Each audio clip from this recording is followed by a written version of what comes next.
Clarke's third law: any sufficiently advanced technology is indistinguishable from magic.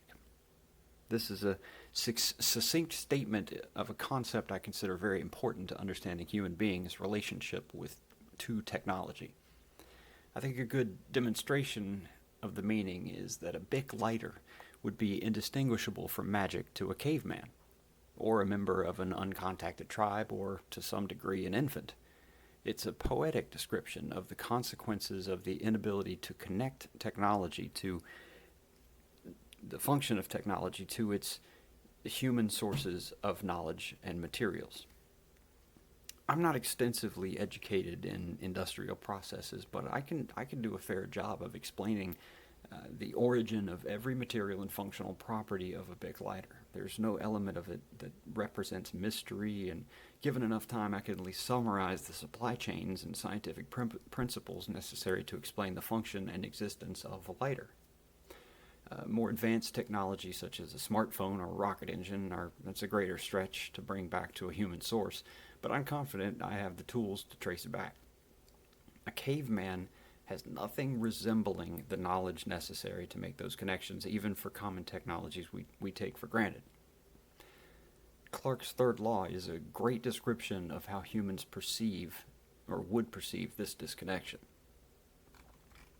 Unfortunately, Clarke's third law has been inverted to justify sci-fi premises that would otherwise be fantasy.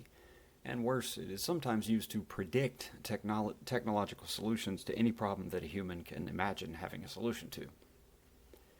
Any sufficiently advanced technology is indistinguishable from magic does not mean that any conceivable magic is achievable through sufficiently advanced technology. Technology, under certain conditions, is indistinguishable from magic, but that does not necessarily imply that magic is always indistinguishable from technology. Science and technology are constrained by the possible, and even further by the provable. They exist. Magic is unconstrained as the human imagination. The human mind is a fantastically conflicted place, but is extremely robust and functioning despite logical conflict. The mind can effortlessly hold paradoxical concepts together in ways that make no material sense. I can imagine a round square or a circle with four sides, though I'm not sure if there's any visual imagination to those conjurings. I'm really just stringing together meaning from words. But there's no alarm or discomfort from mentally combining such incompatible ideas. If anything, it can be somewhat rewarding because of the novelty and occasionally generate genuine insight. So humans are pretty adept at combining concepts in absurd ways. But I know, just as an example, so I know that darkness is not really a property in itself, but an absence of light. Even knowing this, I have no problem conceptualizing a dark light. It casts darkness in the same exact sense that light shines. I can imagine it being as brightening occluded areas or darkening them, despite having no physical explanation for doing either. It doesn't matter that is complete nonsense in reality. My mind does not require concepts to be materially compatible at all to create rich interactions with them that seem perfectly compatible in my internal reality. A dark light is magic in a conceptual sense, not just a technological sense. There's no conceivable technology that can make the absence of a thing behave as if it were the conceptual opposite. It's just nonsense. But that doesn't stop us from considering dark light a potential sci-fi concept.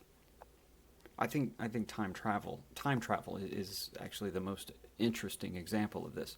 We understand we experience time as moving forward in a sequence, and we understand that sequences of things can be reversed.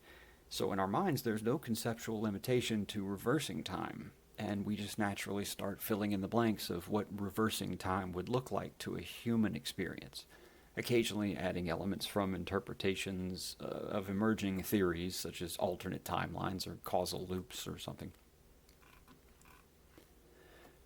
But the universe is under no obligation to expand to meet our conceptual potential. The passage of time may be an emergent property of the geometry of space-time and entropy and deterministic laws. Reversing it in a way that we could travel through may be as nonsensical as shining dark light.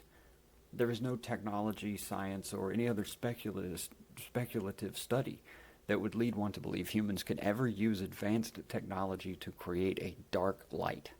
And I would argue the same is true for time travel. There's just more people interested in arguing about it, so it looks like a more compelling field of ideas. Of course, I can also imagine a scenario where my future self shows up in a time machine with a dark light and shuts me right up. However, that's another example of the same lack of constraint that allowed me to imagine the dark light in the first place. We can clearly apply the indistinguishability of magic and technology to a less advanced observer's perspective of technology we understand.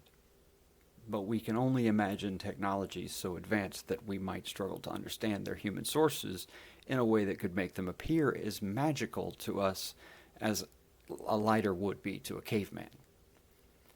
For something to appear truly magical, it must be so far beyond the observer's context of understanding that they cannot identify it as human technology. That's an extremely subjective measure, and I could argue it's actually unattainable without a pre-existing belief in magic. Maybe even some very ancient individuals were so doggedly rational that once they saw something was possible, they would immediately understand it had to have been made possible by humans by virtue of its existence. Maybe if Plato saw a cell phone or a rocket, he would just be impressed with human progress. And then, on the other hand, some humans can hold demonstrably false beliefs about the Earth being flat while using technologies like GPS that would have to be magic if it were flat. So we have to take Clarke's law as a very loose approximation, even when analyzing the observer's perspective of known technology. But it loses all relevance when we use it to predict technologies based on our current perspective.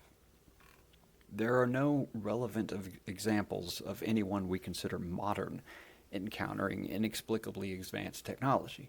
So even imagining ourselves in the position of observing magic requires us to conceive of technologies that not only we don't understand, but currently consider impossible.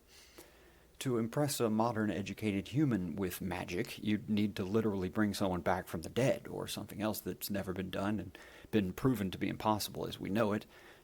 And then you run into the Plato problem from before. Maybe once they've seen it, they'll assume there's an explanation and the previous assumption of impossibility were just mistaken. So there's really nothing usefully invertible or reversible about Clarke's law. It's not a predictive law. It can only be applied retroactively to explain the perception of known technology as magic to others. It cannot be used to predict the potential of any new technology or how we might perceive it. Basically, it's as meaningful as yet in an argument or conversation over inconvenient explanations of why humans just can't do some things. So, what am I saying? Am I saying sci-fi is too unrealistic and all sci-fi should be hard sci-fi? Sure, sort of. Not really, though. I still want my warp drive and teleporters and other stuff that goes against the whole point of this rant, but it is what it is. I'm satisfied that sci-fi has become synonymous with space fantasy, and even more respectable sci-fi, even in more respectable sci-fi science fiction, it is what it is. Good, hard sci-fi is just always going to be rare. But it would be nice if the starting conversation for sci-fi was, well, what's the most we could do with what we can do, rather than what's the most we could do with no limits. So, or am I saying let's stop pushing the boundaries of science because they're boundaries and it's a waste of time? Of course not. Of course not. But I know that's what people hear. Some people hear when I talk like this.